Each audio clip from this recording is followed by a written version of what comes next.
Hey guys. Yo. What? Hey guys. Have some conviction in the way you speak, bro. Word. Yeah, let's take this one to sleep. Yes, guys, back here with another episode. How's everyone feeling? Tired, man. Good, man. Tired, good. Good. I've been in the trap. The trap, what kind of trap? Revision. Revision.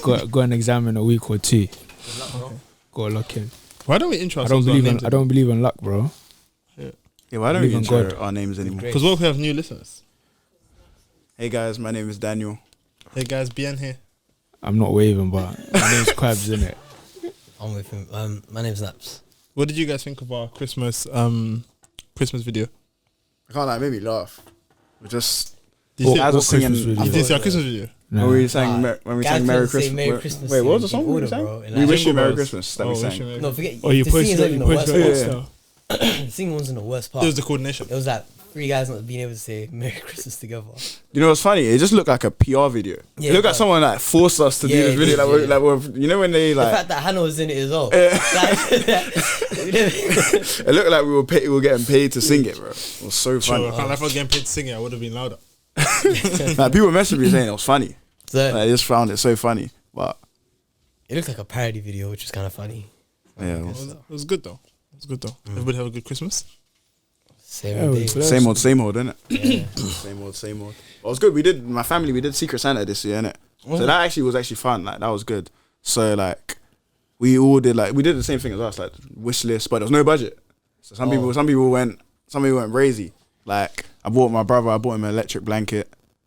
I don't believe in those. Yeah. You know it I feel is. like they don't make sense. I just but- feel like it's just a fire hazard. Yeah. I don't know. My brother's edgy, innit? So he wanted it. so I got him an electric blanket. Yeah. I got him the most expensive thing on his list. I was there. Yeah. Ah, big one, the DSQ. Nah, bro. No, Rest. word. But gotta do it for the fam, bro. Sometimes. And I thought the other things he had on his list, he can get that himself, kind of thing. I can't like when it comes to like Secret Santa. I like to get people something that they wouldn't buy for themselves. Yeah, if like that if I makes don't sense. buy it, you're not gonna buy it yourself. Yeah. So that's what I got him. And then my brother, he got me like this denim jacket.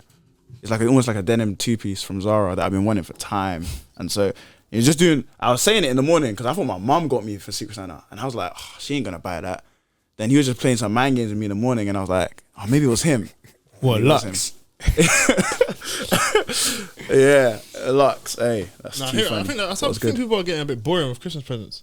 People buying stuff like stuff that you're gonna buy, like white teas and that. It's like you're gonna buy that you yourself. know what I mean? I think Yeah. for me personally, Christmas is a wrap until I have my own family, man. I'm like, I don't expect this from my parents, man. No, like, I don't expect my parents, my siblings. You don't even do But that. you have quite a few siblings though. Don't mean anything. Doesn't that make it a bit fun? No, it doesn't. Bro. Do you play games at Christmas? Yeah, but I You just, know, I've never played. You know, I've never played a game at Christmas. Nah, games like Christmas Bro, fun. this year, Sometimes you play games at Christmas. My dad does, you know. Is it? Yeah, he was playing Ludo. Fair. Oh, Yeah, Ludo's fun. because My dad has Ludo. couple uncles It was came uncles. over. That's the most I've seen them animated in a long time. Like, You guys, did they play what's the thing with the pebbles and the? Oh, that You know that? thing. yeah, Did they play that as well? Or was Yeah, it but they Ludo? didn't play it this Christmas. They Oh, played it okay, last fair. Christmas. Though. Fairs. I've never played games at Christmas. The most we do is Oh, we just play- karaoke-ish. you play like, card games. Yeah, we did Kahoot. Like, one of my cousins onto like these board games. He's in a board game phase, so he brings bare board games over. They're good though, I can't lie. Board Bro, game. my cousin, yeah, bro, he's so ghetto. Oh. We're like, cool, let's play blackjack. He's like, what? I was 21. I'm like, bro, this is not a casino. He said he didn't know how to play. You know, like normal blackjack. You don't know how to Yeah. play. I don't blame You know, him. bare people I don't know how used to get play so it. confused. Bro, since being in college, I say, oh, like, let's play blackjack. They're like, what? I was thinking, what are you man playing in college, secondary? That's what I'm Like, bro, you're my back. thing is, if you can play Uno, why can't you play blackjack? When we came up to to help you with your thing, yeah, I had a culture shock there as well. They were just different. Like, they just Yeah, mad. There's a lot of culture shock Yeah. over there. But just the way Looking at me weird, like saying like let's play blackjack, and they thought it was a casino thing as well. They're like, raw, He's like, like, you you're playing faster. blackjack, trying to play blackjack in He's church. I was he's like, like, you bro, faster. it's like Uno, I thought that but was more like skill. I thought you see when people say let's play cards. I thought that's the game everyone's talking Yeah, about. That's what I'm- that's what I But you think. see, Some people call it different I said things, to my though. dad, let's play cards, and he brought up some different game where it's like you gotta like make a set in your hand, and like it's weird. That It's sounds like proper African, solitaire. bro. Isn't Nah, it like? nah. Isn't that It's like basically you put cards that Is you it don't Marco want, Polo yeah, and then or I something? don't know, but you put cards that you don't want, yeah, and then like you have to build a set in your hands, innit? And then if you take from the pile of unwanted cards, that means you have to put all your cards down and show all the sets you have. That makes sense. It's like, that it's a actually looks. proper- That sounds fun though. It's fun. It's But I don't fun, know what but that it's is. like we do it with, like, you gotta drink a pint of water. So it's like if you lose, you drink a pint of water, and then like, Why is that a punishment? huh? Why is that a Have punishment? you ever tried to drink a pint of water without stopping? Just like, But if you Isn't a can't, pint but just if you can't do it, you're just gonna stop. nah, but he doesn't let you, bro. Chill, that's not a dog. Isn't a pint just like a lager kind of thing? Yeah, you just gotta drink one. No, but I'm And then- bro. you But I'm keep saying, bro, you keep playing rounds. Yeah. if you're drinking it, yeah. Wait, and you're not allowed to go I'm not gonna toilet? lie, my dad's trying to make it family friendly, innit? I know what it would be if it wasn't drinking Oh, a pint yeah, of water. innit? yeah, that's not like, supposed to be water, So I he hear just it. he just trying to find a reason to play it, innit? So Oh, like, he fair. just found some sort. Old heads. Like, what you gonna? 80s ball, bro. So there's not much you can make people do. So, Nah, for you. I think one year I'm gonna try random games thing in my house. I'm trying to do dominoes. Did you have malt in your house? No games. Because you man, I don't even know what we're doing, bro. Who's the youngest in your house? Yeah, like, who's the youngest cousin you got? Like, did they come over? Or? This year my cousin who was 5 was there. I don't think that counts though. 5, 6. But then it's like me, my brother. My brother's what 17. My other cousin's 21. To be fair, my sister didn't come downstairs for Christmas, so Noise. I hear her. I was taking like 20-minute breaks. She's going to my room. chilling Yeah, I was for- taking Yeah, that 5. You gotta take them 20 15-minute minutes. breaks, bro. Coming I down. gotta took a nap a couple of times. Yeah, you have to. I wanted to take There's a just nap. bare I going found out on, bro. I woke up at like Bare 3 p.m. noise. So, I woke up at like 3 p.m. bro. I woke up in the morning. I was not good. I just said, yeah, hold that. I heard people coming in the house and I was still asleep, and I said, you know, yeah, Yeah. forcing yourself to go back to bed. I Yeah, was yeah. Because forcing you know when you myself. hear them people, I was like, oh yeah, I'm going Yeah, but you gotta play minutes at Christmas, man. Yeah. You gotta play. You gotta play. You gotta play minutes. downstairs You have for to a be bit. Every now and downstairs. again. Yeah. Yeah. No. Do you wanna Once get the I'm antisocial up, tag? Yeah. Once I'm up, like I'm up in it. Like once I wake up, I'm there. I'm active the whole day. I don't take breaks. Nah, I'd sit in the corner and watch them man play their games. That's too. I don't know. man. Tuesday we tried to play Uno actually because after my girl came with her siblings, Wow. playing Uno and that meaty. Yeah, my brother's girl came as well in the crib at Christmas. I was just thinking that, bro, life is different, bro. Brother's girl in the crib at Christmas, and parents are just there like, yeah. I mean, man, close to her and playing that. Kahoot. She even won the Kahoot, bro. She came. Yeah, she You was know there at because Christmas at my place for There's- Christmas evening, so she was there as well. Oh, so she came the next day as well? She drove my brother to Ghana, not to Ghana. She drove the She drove him to the airport because he went True Ghana boxing day, innit? Oh, okay. Yeah, I should have gone Ghana boxing. days. Mad cute, man. yeah. Life has changed, There's bro. a game. I work in a school now, innit, and they showed me this new thing. It's like Kahoot, but it's like you can steal each other's points and like you get. What's the name of the game? I don't know actually. Hear them, man. Go ahead, bro. I played it like once, bro. I'll find it. I'll show you, man. But Did anybody they here go to charged church me on for incorrect Christmas? parking. Nah, Huh? Anybody go to church on Christmas? nah. Nah. Church. You know. I didn't really know that was a thing. Yeah, Is that a thing? Yeah, But it's yeah, a thing. proper- Oh, like you proper got thing. the Christmas mass in it. Yeah, like it's actually quite. But a normal. lot of even Pentecostal Baptist, Yeah, I like didn't everyone. really know that was a Yeah. thing. You know Yeah, that's how like the my church had Christmas. Had That's how the service on original Christmas. Christian Christmas thing started. It was going to church on Christmas. That was the original. Did you? No, I didn't. I woke up at 3 o'clock. Did your church have a Christmas service? No. Oh, first. Yeah, like, that's never been a thing for me. Yeah. That seems like I think we've gone like once or twice back in the day in our I used old to, church, I think but I stopped when I was like 18. I think it's a good thing. I think it's a cool thing. I would. do you know if I you're would it if my depends church is though. closer in it. My church is a bit. If your church is far because of like the cooking preparations, it might be a bit booked. yeah. But if your church is nearby, for example, like It seems like a proper local Should you be going to sort of church thing. if it's far away? Should you be going to church? What? Should If you be it's going far to away. church if it's far away? That's a serious question. nah, do you know it's I don't think If you you want, know. if you want, innit? Yeah. If you want, bro. No, but you see, what if you've been going to church that's local and then like they just got a new building and now they're like on the other side of Oh, that's fair, isn't it? they got to move in it. That's fair. I do advise going to a local church because it's in your area. Like And I think I that feel like it's and you nicer, have people easier. readily available Yeah, to help yeah, you. when kind it of comes to thing. like and making community, the commitments a bit easier as well because it's like close, yeah, because when it like, comes to less- community, when it comes to serving, when it comes to building those like actual relationships with people where you can actually link them outside of church, yeah, I feel like when you are far away, it just makes everything a lot more difficult. yeah. It does Yeah. make What about if sense, you're yeah, willing like- to trek You're for willing those to for trek, those that's your- relate? that's for your I think those- it's not necessarily about you willing to check. What about other people willing to check? My wife, they are. I think Then it's also, then it works. I guess. it's fine. But I think it's like, for example, Obviously, it's like harder, yeah, for sure. if you're like, for example, in talking like building relationships, communities in church, like if you're, if the person that's like, for example, someone who's discipling you lives back away from you, it can be, it can be a hindrance Yeah. to their ability to help you and steward you because they, for example, maybe you're in need of help or you want to speak to them. Obviously, you can speak on the phone, innit? But if they live like an hour, different. 30 minutes, Someone. hour, Yeah, 30 it's minute away true. from you, it's not really what's it called, sustainable. Yeah. Do no, you it's think true. that like when it comes to like whether it's people holding you accountable, people helping you in your walk, do you think that physical distance actually makes a massive difference? Yeah, 100%.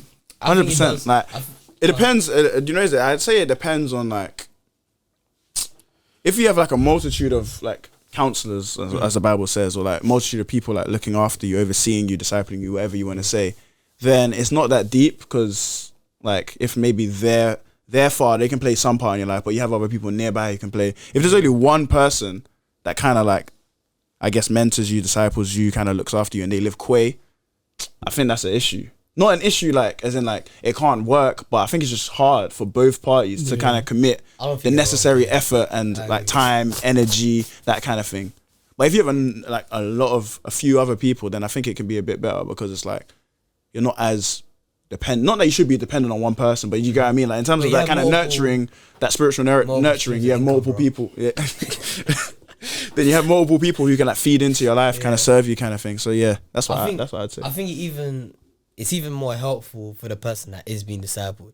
Like my thing is with like being too far and stuff, it always later on it might become an excuse. So if someone is more local to you, like or if you're willing to travel for the person, like it makes it there's less that they can make up in excuses in their heads and whatnot, and it kind of like gives them a kind of like helping hand. Like you see, if I was even gonna say like that's such a good point because like you see like maybe something, maybe like you're falling off in your life kind of thing, like things aren't going too well kind of thing, and like you know in those moments you don't want to kind of be vulnerable, open up and share kind of thing. If someone's far away, it kind of plays into that. Like you can kind of stay in your own space. Whereas if someone's like 10-minute bop, it might just be like, you know what, like things aren't great. They are around the corner. Yeah, like they can. I think that's the thing. It's like because I think it's when you're at your worst, distance becomes very easy to. Distance Either, becomes it much could be bigger because you're at than your it worst is, because you just don't want to speak to people. It could be your work is really busy right now. Oh, I'm busy. I don't have time to whatever.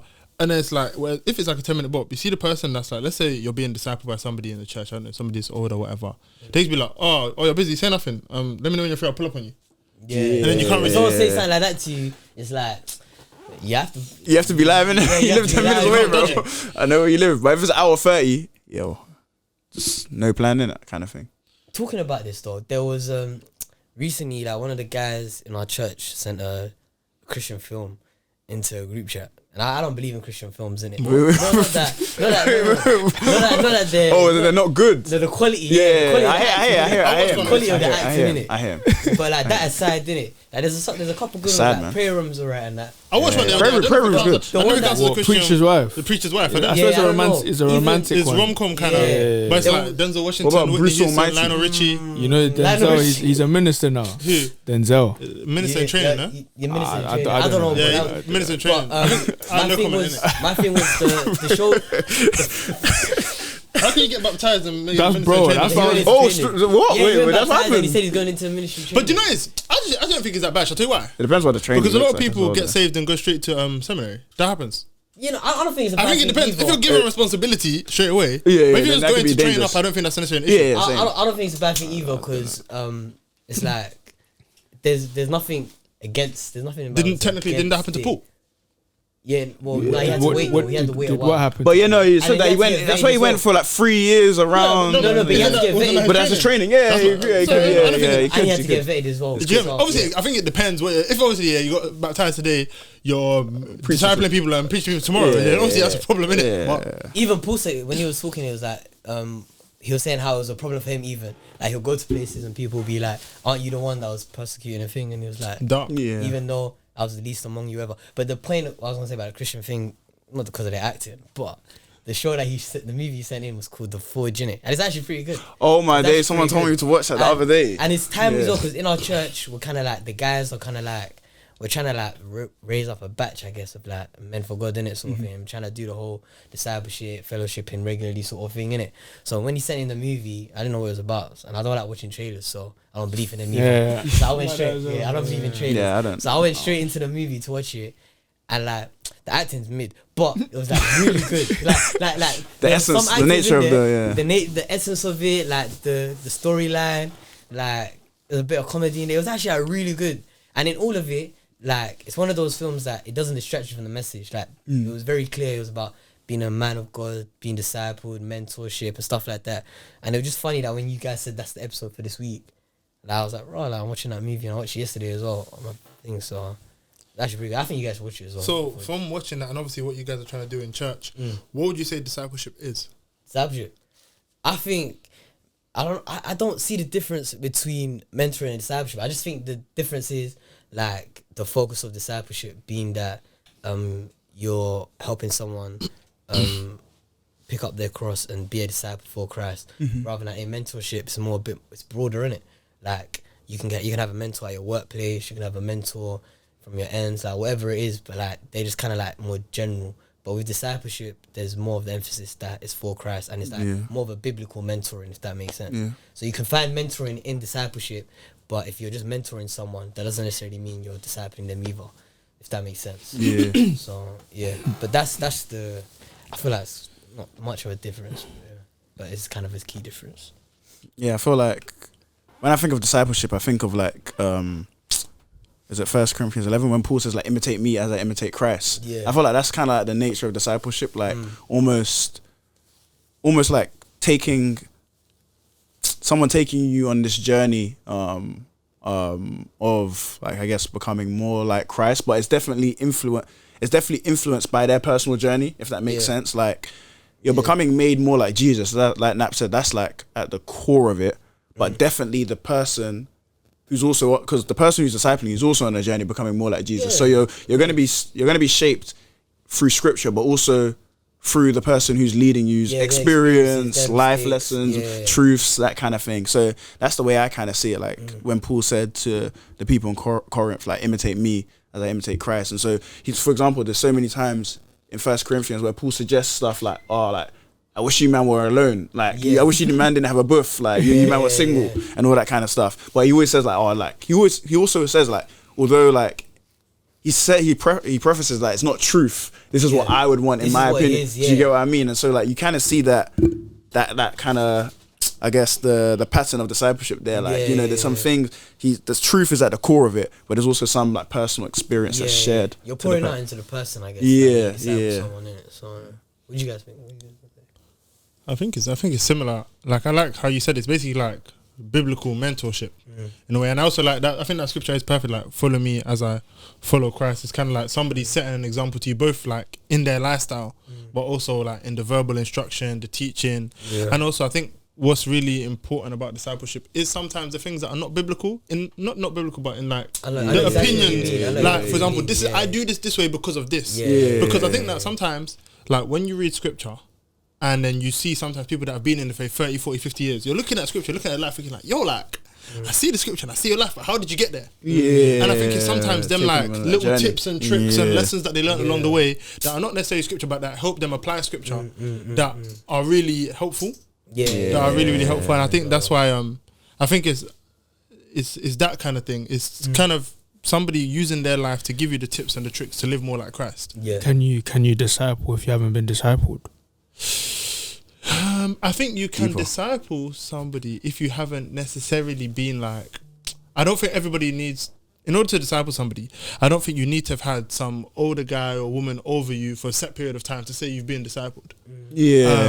Like, it helps you, I guess. It helps, definitely. It definitely helps. It's not a be all end all for me. But like, I wouldn't say that, you can't disciple somebody because you didn't have somebody 20 years older than you looking over you for a year or two. So you're not qualified to disciple somebody. I don't think that's true necessarily. But I think you do have to have been discipled in some way, shape or form. Because I was actually thinking about this. Something that made me think, I remember when I came out of uni, I was talking to one of my pastors at uni at the time. Shout out to boy Pastor Joe, big legend. Yeah, big legend. And one of the things I was saying to him was that I think something that I only realised kind of when I started speaking to him was that like I didn't know anybody older than me in the faith. Like I literally, because even though Pastor Joe, I went to church sometimes. The actual pastor of my church, I didn't really know him like that. See Pastor Roy, just touched him briefly. I was like, oh, he's saying, did you get me? Got hot dogs after service. Literally. But like I didn't, and then I realised like apart from my grandma, like I didn't really have anybody older than me. Like I told you, I just had you lot. Well, I never really thought about having anybody older because I had the man a minute.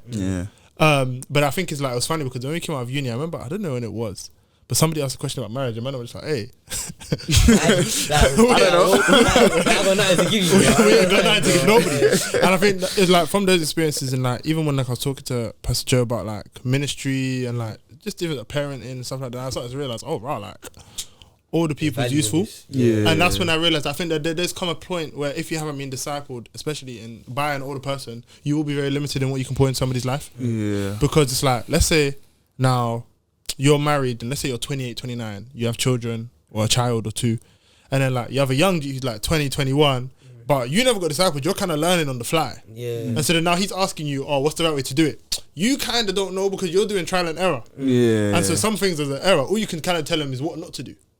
Whereas if you have your experience of what not to do and an older person who also has older friends and whatnot, I think that's the thing I've learned from like speaking to people that are older in the faith is their experience in their life, but it's also the things that they were taught, the things that their friends have showed them, because they have not just more life experience, they have a whole circle of more life experience. And so I think that there's a limit to your discipling ability if you haven't been discipled properly. I guess so. With the you know what it is, I feel like a lot of people they've never actually been discipled intentionally, if that makes sense.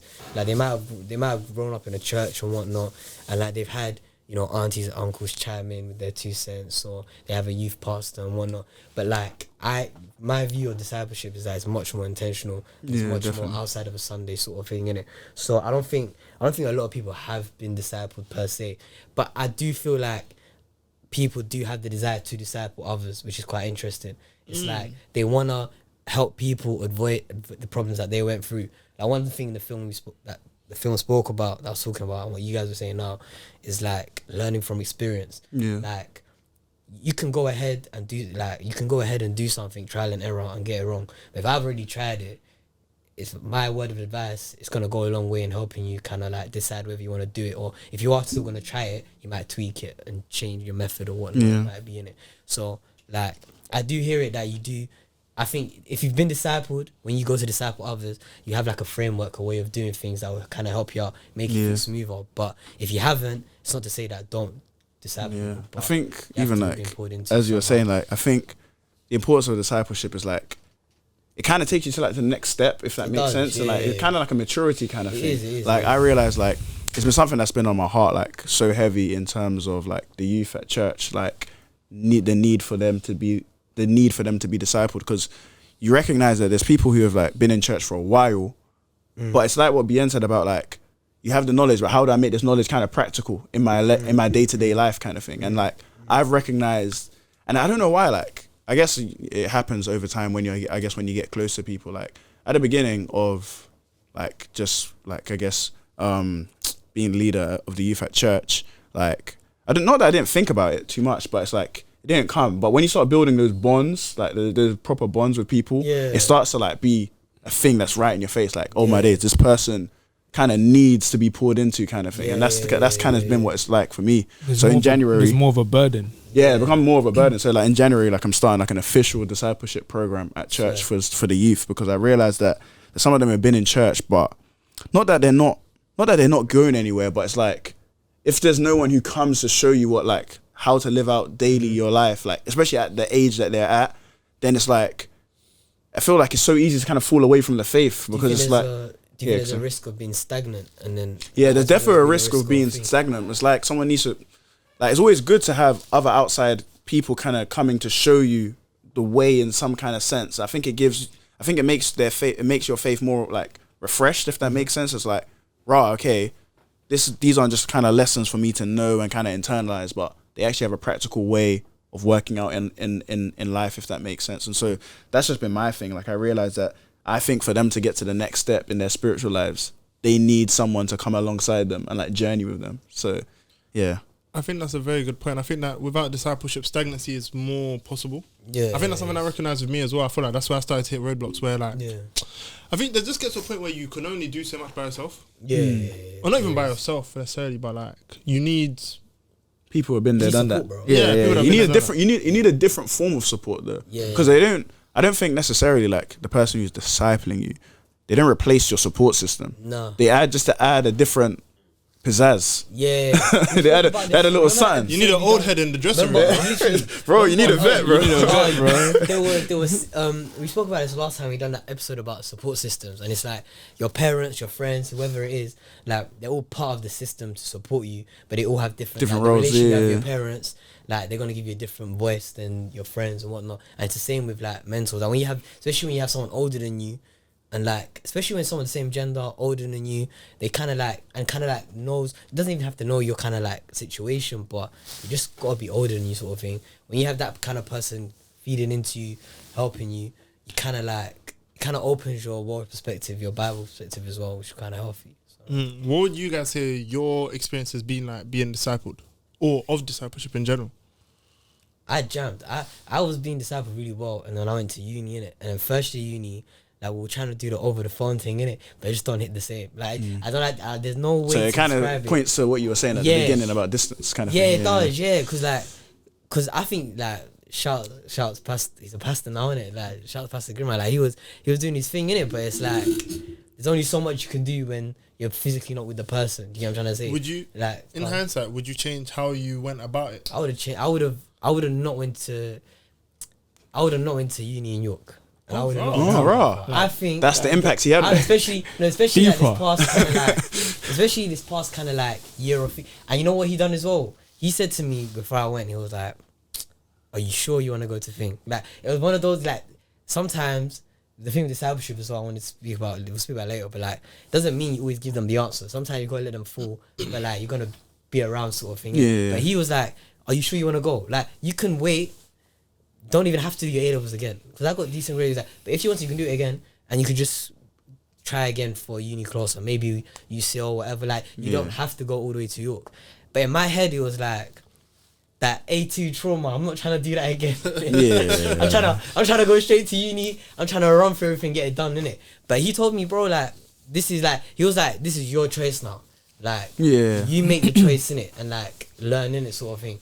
And I was like, cool, I'll go. And he's like, fine. Live with the decisions, bro. Yeah, literally. And he was consistent with it. Like, he would call me, I'd call him, we'd check in, we'll do our usual routine, call, prayer, whatever it is, innit?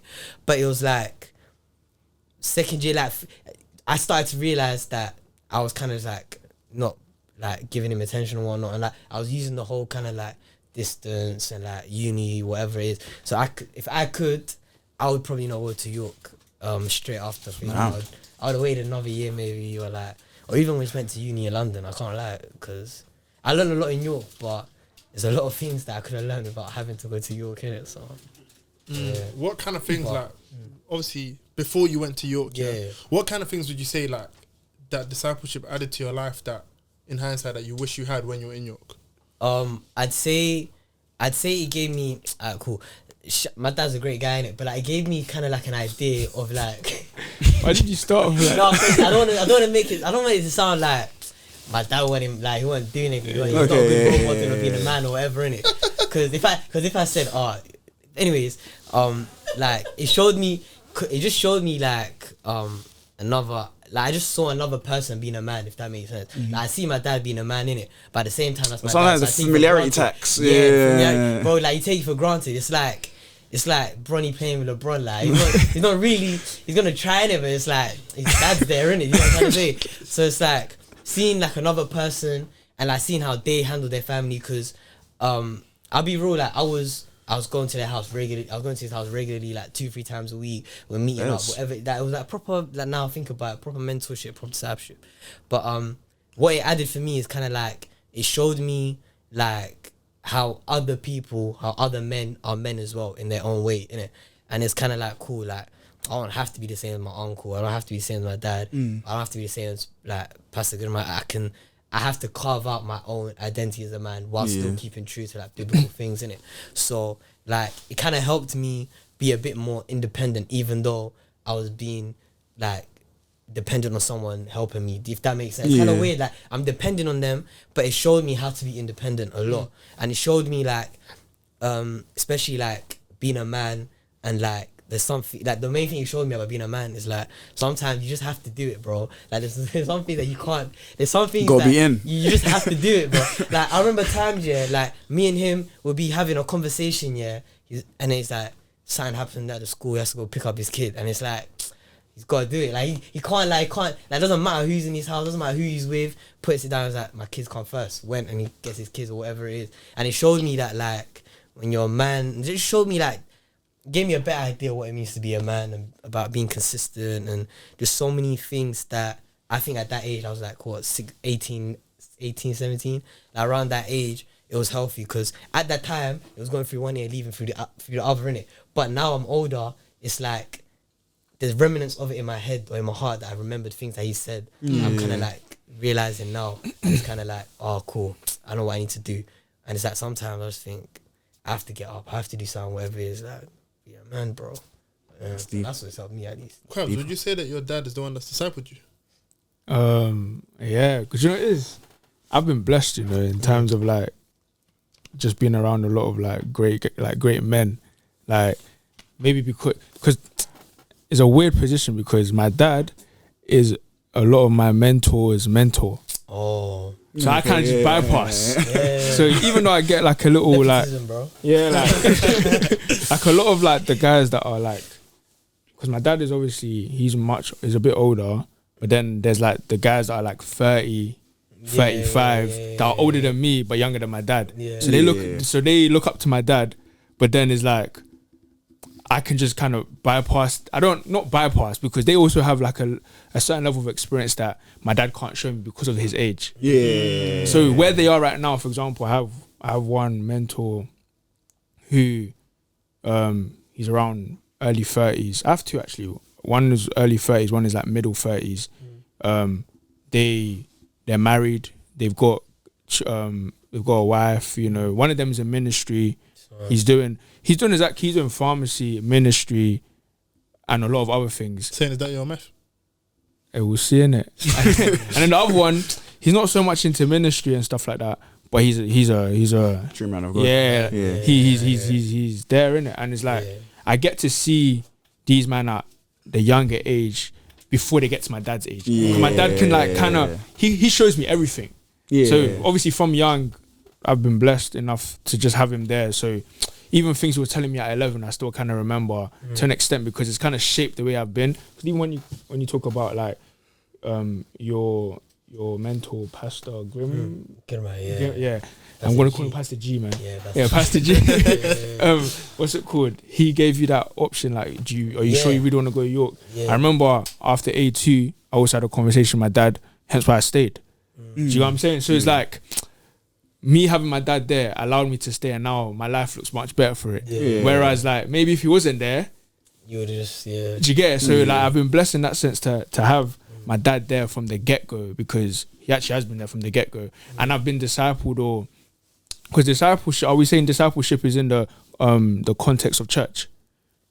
Is that what we're saying right now? I'm saying in the context of the faith. It doesn't have to be in the context of church. Faith, okay, cool, yeah. So, in the context of the faith, yes, my dad has been, like, the mainstay. Is that the mainstay? Because he's shown me a lot from just being a man, being a father, being a husband, being a pastor, so all of this stuff I've seen. But he's also allowed other people that are a bit younger than him and even a bit older than him to come and also talk to me over the years. So I've just had like a whole array of like different kind multitude of counselors. Because when I was like, let's say 12, 13, I had an uncle Nano. He's still my guy to this day. He even gifted me 3 watches last year. But he's too back though. Like, that guy, was it a Rolly? Yeah. Bro, he came cross with a Rolly, subtle. He covered it, and I was like, oh cool. He's like, hey. I was like, fair. So I've had that, bro. I've known him since I was like 12, 13, and I've seen like some of the stuff that he went through at that age. Even though I was kind of too young to understand, I was there for when it was happening. So when I was there for it happening, it kind of just stayed with me as time went on. Then as I kind of grew up, when I was 16, had another mentor who kind of showed me pharmacy from 16. Then I had another mentor who was showing me how to play like, I just had so many different kind of guys from different aspects of my life, innit? So, but I always say the main one is obviously my dad, because for me, I always gas my dad in it, but he's the epitome. He's a solid guy in it. So he is, man. Do you guys think it's important to have like somebody that's a mainstay there, like someone who's consistent? Yeah, it might not necessarily be one person, but maybe like or whether it's someone or people that are just very consistent. Because even I'm I'm talking saying. like over the years. Cause you Oh like, if you yeah, have people- it helps. It helps. Like, Yeah, I've had people It helps. come 'Cause and they go see your and they've growth done as their well. thing. They see your growth as well. Because Yeah. I know that my dad has seen me from obviously when I was a young G to now. Because even when we have conversations, the way he talks to me now, he even says that you've grown. Yeah, Because some of the yeah. mindsets that I had when I was like 15, at 24, life has done a certain thing. So now I don't even have those things anymore. Do you I think don't. that he it also helps because he recognizes kind of some of your like maybe recurring patterns sometimes? Oh, definitely. Because even the other day he came into my room and we had a conversation, and he's basically like he did something in it, which is like it's like a stamp. Let's put it that way in it. And when he did it, I was like, rah. I can see that he now sees that I'm getting. You're there. You're there. I'm basically I'm in now. You know what I'm saying he's really now seeing I'm in now, and it's like even when I see that I'm like, okay, cool. I am growing in a certain way that isn't just good for him, but it's good for those that are around me as well. So discipleship, definitely having someone who's been there for a long time, and as I said, I'm blessed because I've had a lot of people that have been there from the start that are still there. Okay, I'm saying yeah. because like one of my guys, he messaged me like 2-3 days ago telling me I need to see you, we need to link up, and it's one of those ones where they're very proactive as well. So even sometimes I'm on this both thing, they're telling me, yo, pattern up. And there's another one, bro, he'll just call me randomly, and he calls me by my full name. So That's when I know that I've been rubbing up, and then they just get onto it. So I've seen that having a lot of people that, whether it's a lot of people, whether it's one or two people that are consistent, I think it's the consistency aspect of it, and they genuinely care for you, innit? They genuinely care for you actually growing, whether it's in the faith, whether it's in the secular world or whatever. But in this context, we're talking about the faith. So them being there, kind of seeing that, okay, cool, maybe if you do this a bit more, you become like this, or if you do this a bit more, you become like this. It just kind of helped, man, over the years. I think that's why, my outlook on a lot of things is the way that it is. I'll be real. Are you always listening, by the way? Like when I was younger, brush, bro. I feel like But now, yes. Yeah, I feel like people get like, especially when I was younger, I used to think to myself, I don't need someone telling me what to do because I'll be wrong, I'm not listening to them, innit? Like they're wasting their time. But I've started to realise that like a lot of things I know now, they're things that I've been told time ago when I wasn't listening, but for some reason they've lingered and they've stayed in it. Yeah. So that's why I wanted to ask, innit? Like, are you always actively listening to what people are, when the people are pouring into you, or is it? And now obviously we're older, it's different, but when we're younger, like if you had people pouring into you when you're like 18. I think when I was younger, I don't think I ever had anyone, to be fair. Like I don't think I had anyone until like last year maybe. So, like with my pastors at my church, because when I was in church when I was young, like because even here, bro, when my dad was just running about things through the years, bro. My old church, like, pastor was just nonchalant guy, like bro, just didn't speak to no one, bro. Lives like 5 minutes away from our gaff. Just doesn't chat to anyone. So he was just a bad example of a pastor, to be fair. Then when I went to bro, you heard the stories, bro. Insane. Bro, my dad's that's why your dad has an agenda against everything. Yeah, I hear it. Yeah, but and then when I went to Hillsong, wasn't really a thing. It's only now, I guess, working in ministry that I'm actually being discipled, if that makes sense, which is a bit weird. It was a bit funny. But I feel like you men have shaped a lot as well. So like I've recognized that. That's what I said in terms of like different people, different support system. Like now I have my pastors, doesn't mean I get rid of you man, if that makes sense. Because I feel like you man can offer me stuff that they just can't. Do you get what I mean? And so that's just the way it is. So I feel like I've been shaped by the man them. Most of my kind of thing, obviously and by scripture, I guess. But now I think it's good to have, like Bien said, I think it gets to an age when you get older, because life is changing, that you have people ahead of you. And so like, I say the way it is right now, like my senior pastor more, like his discipleship of me is very spiritual, practical stuff, if that makes sense. Like he's a man of real discipline, rhythms. Like that's his life message. Like if he has to preach about anything, anytime someone says like rhythm, discipline, he's there. He's there. Like we did the young adults ministry did like they're trying to do a spiritual disciplines thing. Cool PD, bro. He has to be there, if that makes sense. Like he knows it himself. That's his thing. So like he runs in the morning. He's been running in the morning for 18 years, kind of thing. 18, bro. Yeah, fair. I'm just there, like. So I started running in the morning from him, if that makes sense. I learned that from him. Sometimes you run in the morning. I got injured too many times. They don't know what the 3 kilometers, bro. Bro, 3 kilometers. 7 a.m., 6 a.m, bro. I used to do it. But then I kept on spraining my foot for some weird reason. So I just Are you stopped running doing on it. concrete or like the Running on concrete, yeah. So that's why. You need better shoes. Yeah, I had You Nike. them brazy Yeah, ones. them brazy ones. 'Cause I told Nana.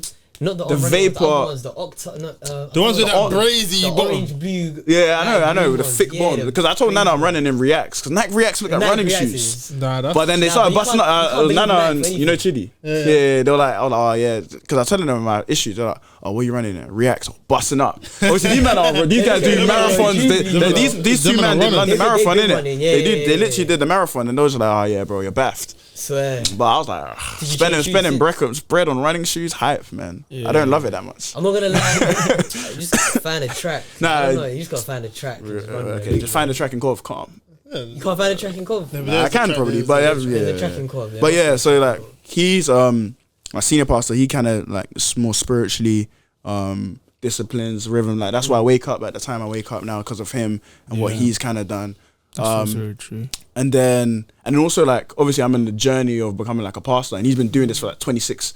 He's been a senior pastor. He's been a pastor ordained for 26, and he's been the senior pastor of my church for 20.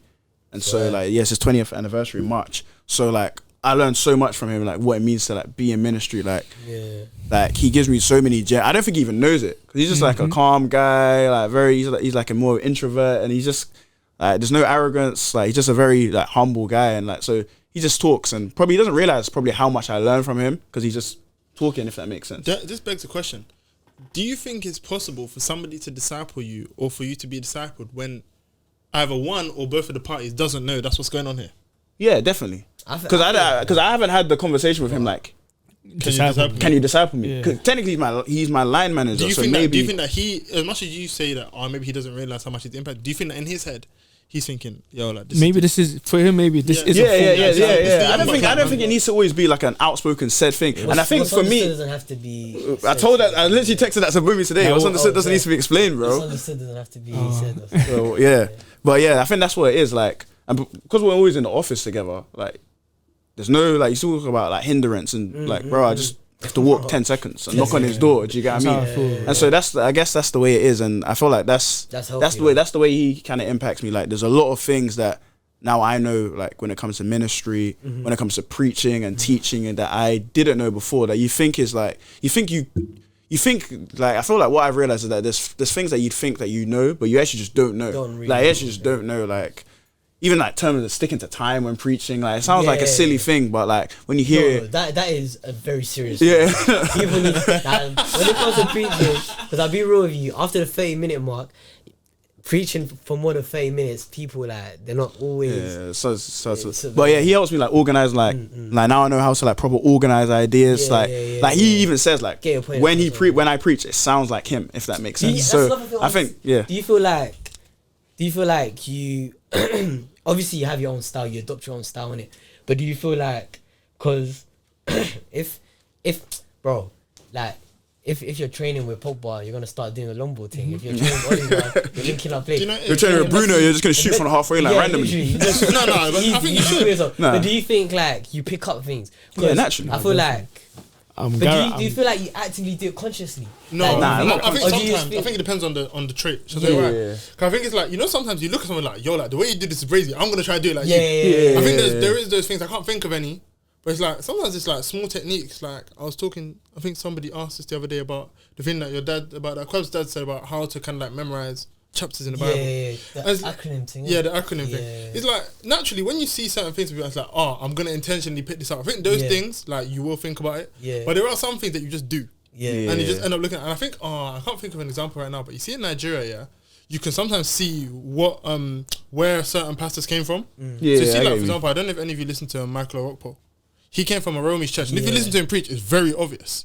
And it's like, I think certain things like that are good. I think similarly, obviously I never saw him preach, but I think that if you saw Timothy preach, you would have been able to see that he came from Paul. That he came from Paul. And I think that kind of thing. You can. And you can see if you look at any of the early church writings, you can when reading the letters, you can tell who came from who. And I think that stuff is good because it's like, but I think this is where it comes down to like, I think especially now once you're over the age of 18 and you have like, you can see things like picking your discipleship mentors intentionally. Yeah. Because It's a good thing to yo, do. there's a lot of good people out here, but there's also a lot of good people who have bad traits. Yeah. Mm. And it's like, I think naturally you'll pick certain things up that are not good if you're not careful. Yeah. But that's very true. But I remember, I think my dad was telling me, he was saying how, let's say you see someone that you think is brazy. Obviously, no one's perfect, so they're gonna have bad traits. Yeah. He just said, just copy their good traits, kind of brush That's their true, bad you traits. know. Or if you do see their bad traits, see that it is bad and try and learn Yeah. from it. Yeah. But I think it also depends. So for example, good to like, have a network you see, if like I was picking a mentor, someone to Yeah. decide for me, the person who I'll never pick is somebody who is bad with discipline. Because I know that's my issue. That's true. Okay. And so it's like, I think that's what sometimes you have to be a little bit. Do you not think some things are like, okay, now this is a good question. What do you look for in someone that disciples you? Cool. Like, do you not think there's some things that are like bread and butter? Like, if you don't have the flour, you're not making cakes. No, that's true. But do you know what? But I think that Yeah, like, trying to naturally, say. I think that a lot of people don't pick it off of that because I think sometimes people pick it off of like, where are we? People pick similarities. I think so. Sometimes, for Yeah. example, let's say, Oh, they're from my ends. it could be that. It could be, like, we have Yeah. similar background. We're both Yeah. Ghanaian. Career. Or, Same or stage it of could life, be, career. Or it could be like kind of gifts and abilities. Or I'm good at this, they're good at that, which I think does make more sense than Or they're not. good at something that I want to be good at. But And- then you see yeah. how that sometimes can make you disregard some negative things. Yeah, Because yeah. it's like, oh, like this is because let's say, I don't know, let's say you're somebody who you really want to grow in business, and there's a guy in your church who's solid in the faith and handles business. So it's like, oh, I want to be like my man. Yeah. So you just go to him. Yeah. But what you didn't account for is the fact that he has 2 failed marriages. He's really bad with, I don't know, this and that. And but it's like, because you're so tunnel vision on. true. By the way, I'm Yeah, not that's saying, true. yo, if you have failed marriage, you have failed marriage. Life, innit? But yeah, you see how that can make That's you too tunnel true, vision on Yeah. the good thing. And even But though I you think, but then consciously I don't you think want that's the good always thing. necessarily a bad thing. not. You have to be if aware of it. Yeah, you have to be aware of it. And I think that's what that discipleship is, like making people aware of your kind of like, for example, like we're making people aware of your flaws. Because like, for example, like the youth that I guess I began to disciple, like I let them know like, oh yeah, like this is something I struggle with. I think that's the beauty of discipleship. Get like when I went to a conference and they said this and they're like, it was so true. Like being able for people to see you at you. I think that's what it means to be a disciple. Like being able or discipling someone. You can't just let them see the highs of life. Like that's not, because I think that's also can bring in idolization. I think also when people can see idolatry. Apparently, idolization is not a word. It's idolatry. Is it? Yeah, it's idolatry. Bro, Apparently. is that But is yeah, Adamic nature? Is Adamic nature a word? It's what? Adamic nature. What? Cool. That's Adamic. something- Oh yeah. that's something I picked People up of my- people of saw Pastor it G, innit? Adamic nature, like your flesh. Yeah, he'll be I like, don't know. your Adamic nature, like, and I one time I was just speaking, I said it, and I stopped, and I was like, bro, I've never said this before, bro. He's just saying that Discipleship, bro. But yeah, like letting people carry on, see sorry, the ins and outs of your life, the Yeah. struggles, the flaws that you have. I think that's what discipleship is. Because Yeah, obviously Jesus didn't have flaws, but he invited his disciples at his lowest moment. In Garden of Gethsemane, the 3 men were there. Watch and pray with me, if that makes sense. So they got to see him. They got to see him in his tough times. He didn't just see that. They weren't just there when, because for example, he took Peter, James, and John. Peter, James, and John. Yeah, Peter, James, and John. Peter, John. Yeah, Simon, Peter, it's James, four and then. John. Yeah, Peter, no, but those were the 3 that he had Yeah. that were in his inner core. Yeah, That yeah. they saw Inner his circle, they saw bro. his transfiguration. Yeah. That's one of They saw Jesus' Moses, highest they moments. saw- They yeah. just Jesus' transfiguration, one of his highest moments, esteeming him as God, kind of thing. Yeah. But they also saw him in the garden, sweating tears of blood, if that makes sense. And so I think, like, I heard that. I think the guy's name was Kyle. He gave a seminar all about discipleship, bro. He dropped 90, bro. Yeah. I still have his worksheet, bro. Yeah. Can I Crazy. also say this as well, yeah, with the Jesus thing as well.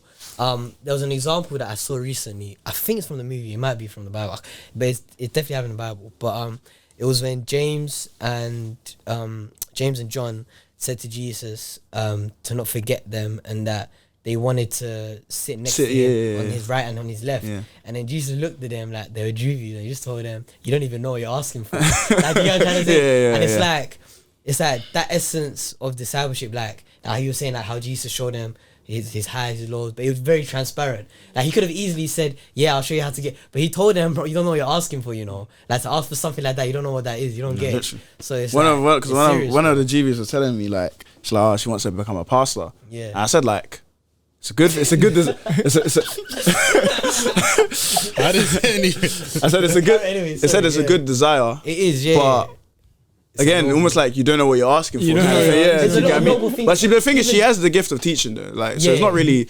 It's not something to like quench, but it's I get something what to mean. like. I get You know, what you got to keep them kind of not humble, but like Yeah, you gotta keep them just David- consistent. I think that's David- one of the David had best. the I same think that's one of the thing. best gifts of like a mentor, or a disciple. Is somebody who can kind of Identifying. help you to make your eyes a bit smaller. Yeah. I don't explain. Like I feel like as young people, as growing people, however young or old you are, your eyes always like get very big when you see things. the flashing lights. Do you get me? I See think the bright Once you lights. high on life, you get too. The honeymoon period is on. You're a Christian. It's like it's you want to do everything great. Do you get me? I and think whatnot, it's having somebody that can kind of come back to temper reality. your expectations, but also temper like your dreams and your visions, and kind of making those things real to you. Yeah. Like for example, let's say you have somebody who's a pastor and you want to be a pastor. Somebody that can show you I can't lie, being a pastor comes with this and that stuff that you would have never been privy to. I think for me, like I've never had one person mentor or disciple me. Over the years, it's kind of chops and changes. At first, it was you lot for a very long time. Then like for a small period at uni, Pastor Joe was very, very helpful. I think when I was leaving uni, and then like I've had like people at church have been very good with me and helping me learn of his Bible stuff, or whether it's stuff about, I think like, especially since I started preaching, like, one of my pastors, bro, we had like a 2-hour phone call. He dissected my sermon. When I say minute by minute, Swear. bro, ripped it 60 apart. seconds. Red pen. An update. Bro, 60-second update. Here, Oh, here's What went well? diversion number 1. You went off point here, you went Here, this was good. Here, intonation. Here, I was like, well, this is calm. Good though. It's good. But it was good. I You need think that. I think it's Intonation. I think like talking about like the way I speak and stuff like that. Oh. Here, Papa Esca number 1. I said, Fairs. But it's like I think having people that can temper those things, but also people that can see the good in you. Yeah. Also, I was talking to Mike Omani, and I actually had a conversation with him a couple of years ago. Asking him like what's mentorship about, and I was talking about discipling, and it's exactly that thing about setting an example and helping somebody to go in that. And there's a question that he asked on a podcast he was on one time about like let's say you want to be in ministry or whatever, if you were to ever end up in a scandal, what would be what it's for? Like what could it be what it's for? And he was talking about the importance of knowing your blind spots. You done this, didn't we? Yeah. I think we did, yeah. Very early doors. And I think it's important because I was thinking about that, like That's too real. because I was talking I had a real. conversation with my pastor recently, and he asked me. He was basically asking me about. He was asking me like my flaws. He said that, like, if you were to ever get on a pulpit and like somebody could ask you, "Yo, why is man? What could it be for?" And I think it's important that you have a mentor who's not like doesn't only look at you for your good. Because I think you see, for us, we're in a very privileged position, whereby Naps are very involved with the youth ministry at church. You've done a lot in your church. You're a pastor in training, ministry lead, and so it's like people can want to mentor us and disciple us because they see the good in us, which is very, very easy. But then I think that sometimes, do you ever think that discipleship can be a bit biased? Where I think sometimes people who don't seem outwardly gifted don't get discipled. I think, Yeah, 100%. Especially But then I if think that's- you raised in oh, the sorry, old go on. church. I was gonna say because I've never been to. I have, but like the main church I've been to is the one that I grew up in it since I was a youth. So it's like I feel like there's a bias like with the kids that grew up in the church. Do you know what I'm trying to say? Like the uncles see them, the elders see them. They're like, bro, like, but this one was here when he was young. Like, let me raise him. Or like they see things, or like their family knows your family. You're like, they just see such great traits in you, or your mom is telling them, uncle, can you please help my son with this? And like, and I even nowadays, like I see parents, they'll come to me, like, oh, can you talk to my kid? And I see it's because like they've got a bias because they've known me and they've kind of seen me grow up. And I guess like it's the same, like if you have a bias in a home church and everything. But what are you gonna say?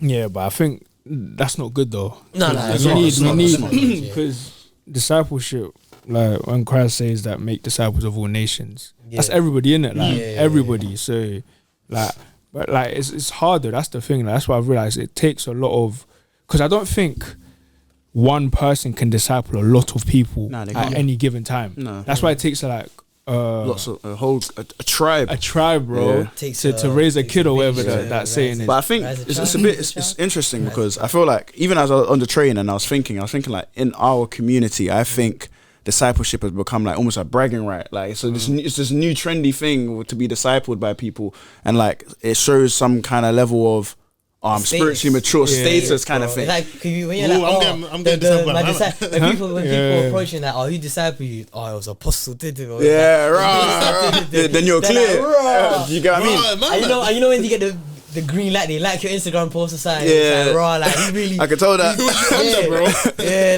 like, bro. they One of the look at person who's giving it. But I feel like that's what it is like when I even like speak to people. Like sometimes you can just hear when people say it, like, "Oh yeah, I'm being like a bit what Nat said, I'm being Even the discipled church by fathers my have man," that issue. almost as a flex. It shows kind of Yeah. where I'm at, kind of thing. Whereas, like Quab said, discipleship is actually just a basic It's actually just a very basic fundamental Academy thing. player from Wolves, bro, Everyone as well. should be discipled. It's literally scriptural. But I think it's a bit weird, and it's like the conversation we had with PT. Like, it's a bit weird because normally you want to disciple people, not that you want to, but the people that you typically disciple are people who desire to be discipled. Yeah. And a lot of people who desire to be discipled are people who are aware of their giftings and where they're going. When So it it comes looks. to discipling people that don't want to be discipled, Do you get what I mean? Like, it's a bit That's a techie, real and like challenge, yeah. you can even at the seminar I had was so good, and it was talking about like, what do you do with the people who don't want to be discipled? Because discipleship is like it's a spiritual requirement, but it's also like if you don't want to be discipled, not that 100% don't disciple them, but it's like the Bible if says they you don't have to desire it, it's pick up hard. your- It kind of get you run into a bit of trouble there. I think that here, I think what it not often, sometimes, is that some people don't want to be discipled because they don't see the need. Firstly, Yeah. some people don't see the need because they think that there's nothing in them that is worthy of being discipled. Yeah. Because I think a lot of people think discipling happen. Paul and Timothy, people like DSQ, They people think that you are have to going have some sort of calling, like you have to to be Yeah, discipled. yeah. And it's like, because I had a conversation with Tommy recently, and he was saying You that feel like you disciple Tommy? I didn't think about it, but he said it. Yeah. Not me. He said that we did. Yeah. And I was like, oh wow, we probably did. And I just never thought about it. But I think when I look at when Tommy came into fellowship, I don't think he ever maybe thought. To be fair, actually, but then again, I think it takes people that can see stuff in you can't see in yourself. Yeah. Yeah, that's the. I gift, think bro. that's something that I think that once you're past, because I think we had this conversations all amongst us about at what age can you disciple? When are you ready to disciple other people? Yeah. I think that once you've passed a year in the faith, you're ready to disciple people. That's my take. And I'm not saying everybody, but I think this is the thing where discipling doesn't always have to be this guy who's 20, 30 years older than you. Yeah. It's just somebody that can help show you the ropes. Yeah. Because then naturally, as you kind of find yourself and understand your identity in Christ, etc., you might find somebody else that's more suited to you, and then you'll go there. Yeah. Same way, like your year 5 teacher isn't your uni professor. It's just, do you get me? Different people for different stages. Yeah. It's natural. You know, I think that people should seek discipleship. I think people should understand that from a biblical perspective, it's what you need. And sometimes it can be your friends. Because I think when I think about you lot are people that I looked at as more, not more senior, but more mature in a lot of ways than I was. And that I am. And so it's like, I feel no way about going to you lot for help. But I think that's sometimes people's problem. Sometimes the lack of humility. Yeah. That people don't want to look like a young boy and sometimes be told off. Yeah. Because I think That's a culture thing. And I think also like Little man. I think a lot of people don't want to. Not that you should settle with being discipled by your friends, but I think a lot of people again like they want something to flex with. Like not that like I'm happy I'm being discipled by my pastor, I guess, and there's probably things I'd miss out if he wasn't. But like I said, you man are sufficient. Do you get what I mean? Like I think I learn a lot from you, man. And there's lots of, even though like that. The age thing is a help to people who have been there, but also people who are getting there also helps you as well. Like people Like who you are on the were saying, same similar, those things, like people who are like around your age as well, and they're going through what you're going through. Because sometimes you don't always need advice about when you're there. It's kind of like how you're getting the journey, and them man are going through it. Warring right now. And it's different, and it's different advice as well. Because obviously people ahead of you can talk to you about what it was like at 24, even if they're like 28. But like sometimes you want someone who's actively going through stuff now, kind of thing, to lean on, because it's like a different support that you kind of get from people. And I think a lot of people are in a rush to be discipled by someone who looks senior brazy. and brazy, and they just kind of brush the people around them who are just like normal guys, if that makes sense. And I think often that can be lower quality discipleship, not because they're lower quality people, but because they have less time for you. Yeah, Like, I think this is the thing, exactly, like, exactly. People are so 100%. pick somebody who is also available. That's actually gonna be there. Do you get me? Because don't get it twisted. It's great to at least have conversations with people that are more senior, whether it's your pastor or whoever it is. Having those conversations is always helpful. Always helpful. And I think whenever you get those opportunities for those, don't throw them away because they're very valuable. But at the same time, for the consistency of somebody who's going to be there, holding you accountable, showing you this, showing you that, you want somebody who, like, if you bail them, they're either going to pick up or return your call. Yeah. But young people who you're going to call them, they say, who's this, bro? And you have to ask yourself, really and truly, can somebody like that actually disciple you? No, facts. No, they can help in your discipleship, but they cannot be one of the people that's responsible for your discipleship. And I think this is something that we have to be a little bit honest with ourselves about when we're picking, about why are we picking? Is it because of their status? Yeah. Or is it because I genuinely believe that they can do a work in helping me? Because when you look at somebody and it's like, this is who I want to be like, there's nothing wrong with that. But sometimes you also have to be realistic of, that person isn't in the position to disciple me. Yeah. And I think sometimes we get annoyed with people in those situations. Sometimes, people will tell you no. People, like, and that's the thing. yeah, Like sometimes people get vexed with that. Please, and Somebody like, no, I haven't got time for you. and then people get vexed. Oh, it's just like, well, I'm helping you out kind of thing by saying that. do you get me? Because If anything, that's rule number one, bro. Yeah. If you ain't got time, don't say You've kind of failed the first. You know them assessments of certain questions that you fail, you're done. Yeah. I think time should be time is the number one thing needed. 100%, Time, and I think also like time and just the wanting to do it. Yeah, exactly. Somebody can't disciple you if they don't want to, and that's not always a bad thing. I think people should want to disciple people, but sometimes, do you know? But be Sometimes, honest with your truth, sometimes bro. people actually just don't like you, and that's Yeah. nothing. Not Christian or not Christian. Nah, sometimes they're it's just true, not that though. guy like that, bro. Some people might just look at you and be like, I ain't really trying to have this person talking to me every. And it's fine, innit? Like, you just have to find someone that is gonna. Because part of people, you might as well start discipling people that you like. Yeah. So you can Yeah, actually grow yeah, to yeah. enjoy Obviously, it. yours having is different. disciple You actually thing. like enjoy Because if you it. start, no, obviously I need to disciple everyone, if but your you can't chill. disciple everyone. No, but I think the fact of the matter If your first assignment is a kid that you actually just don't like, this kid's been bothering you all the time, and now you're like, no, I have to try to disciple him. From my eyes, it's gonna look like you're gonna struggle. It might make you feel like I don't want to disciple anyone anymore, and you've basically failed at the first hurdle. So Bro, because sometimes even it's like- good to ease yourself into it. Because this is literally what my man said, and he's actually a pastor, and he was doing the seminar. He's like, bro, like, if you don't have any like thing in common with like the youth, not like you're gonna have things, but if there's no like drawing to them, the quality of your discipleship will 100% not be as good as it would be affected, yeah. compared to somebody that you're drawn to, if that makes Yeah, sense. For example, like Jesus definitely discipled all the 12. But there was three. Again, there was three that got to see him. John was referred to as the one who Jesus loved. love. Do you get what I mean? So you can see some level of not favoritism, but some level of difference in intense in intimacy with different people, if that makes sense. And so, like, I think that is, you said time, but also that, like you said, that that feeling of being drawn to someone, that urge. It's probably number two because it helps with consistency. Because like you said, if you're gonna need time, Might be number one, you know, Bro, that's what Might I'm be saying. number one, because Don't lie if to there's no yourself, care, bro. but if I don't care for you, but I have little There's time, no way I got time for you get what I mean? that's 'Cause- true. 'cause If you care for no- somebody, you'll make time. that's what I was just about to I say. think, bro, Like it sounds my dark. It sisters, sounds bro, I have dark, my innit? favourites. It sounds dark. Bro, I have my favourites in my family and that, bro. Like, No, but it's true though. Even like teachers, bro. though. When you know teachers have favorite kids in their class, Bro, you have that's to, just a bro. joke. Bro, Did you ever feel like that as a fellowship leader? Teachers hating me, bro. Yeah, definitely. first. I feel like that now. With what? I asked him, Like did you there's feel people like that you're more drawn to. No, there is. I don't think there it's a are shot. people that like you're just more. Yeah, It doesn't mean. that's It doesn't mean. I think that's the thing. wake up to reality, bro. Favoritism means that preferential treatment. Yeah. Yeah. That's you can't have that. No, That's no, the no, issue. no, that's different, But yeah. people that you're drawn to is different from favorite. Like Yeah. Juvies will ask me, "Do you have favorites?" I say no. Do you have people that there's people that you're more drawn to? Of course, you can tell. I don't think that's a secret to anyone. Any pastor in any church, you can tell the people. I can tell the people that my pastor's drawn to. That's why you need a lot of people in leadership. Or like you need. Yeah. You need a I wide think scope. This is why you need a council of things because Yeah. like you have different people for And I different think people. If there's only one leader, yeah. This done. is the thing. I think it's something that we haven't spoken about, yeah.